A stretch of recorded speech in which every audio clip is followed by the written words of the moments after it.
बिस्मिल्लाहिर्रहमानिर्रहीम। अस्सलामुअलैकुम। Welcome back to my YouTube channel #Ambreen. कैसे हैं आप सब? आज हम बना रहे हैं लस्सा खोया, जिससे बहुत सी चीज़ें बनती है। इससे हम गुलाब जामुन बना सकते हैं, बहुत सी मिठाइयों में इस्तेमाल होता है और इसे हम किसी भी मीठे में भी इस्तेमाल कर सकते हैं। बहुत आसानी से घर पर हमने तैयार किया है। बस ज़रूरी है कि आप मेरी वीडियो को शुरू से लेकर एंड तक देखें।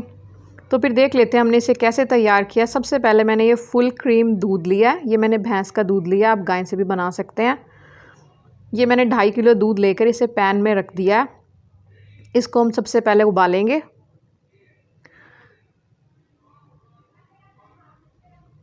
ये हमारे दूध में उबाल आ चुका है, ये उबल चुका है। उबलने के बाद इसे हमें फुल फ्लेम पर कंटिन्यूसली स्पून को चलाते हुए पकाना है। स्पून को नहीं छोड़ना और फ्लेम को भी मीडियम या फिर लो फ्लेम पर नहीं पकाना, वरना इसका कलर ख़राब हो जाएगा, खोया नहीं तैयार होगा।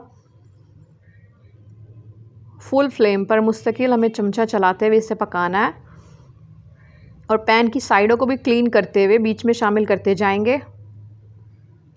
खोया बनाना घर पर बहुत ज़्यादा आसान है, आपने इस रेसिपी को ज़रूर ट्राई करना है। ये देख सकते हैं कि हमारा दूध कितना ज़्यादा रिड्यूस हो चुका है। ये देखें, ये हमारा दूध मज़ीद रिड्यूस हो चुका है और इसका कलर भी चेंज हो चुका है। इस टाइम पर हमें मुस्तकिल इसके पास खड़े होकर स्पून को चलाना है, वरना ये उबल कर बाहर आ सकता है। ये बहुत तेज़ी से पक रहा है। इस टाइम पर साइडों को क्लीन करके बीच में शामिल करते जाएंगे। दूध का किस कदर खूबसूरत कलर हो चुका है।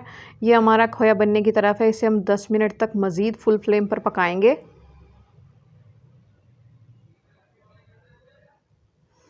इस वक्त ये बहुत तेज़ी से पक रहा था। बी केयरफुल होकर इस वक्त हमें पकाना है। ये बहुत तेज़ी से इसमें से छींटे उड़ रहे थे और चमचे को नीचे से चलाते हुए पकाना है। नीचे से लगने का ख़तरा है इस वक्त।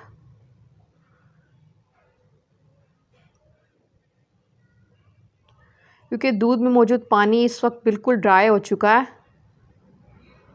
और खोया हमारा बनने की तरफ है। ये आप देख सकते हैं कि मैंने इसे किस तरह चमचे को चलाकर बना रहे हैं।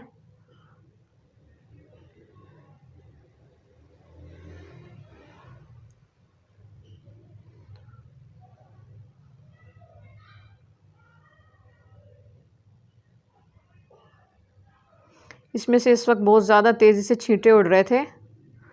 बहुत तेज़ी से ये पक रहा है। ये हमारा खोया बनकर तैयार है। हमें इसे इतना ही पकाना है, इससे ज़्यादा थिक नहीं करना।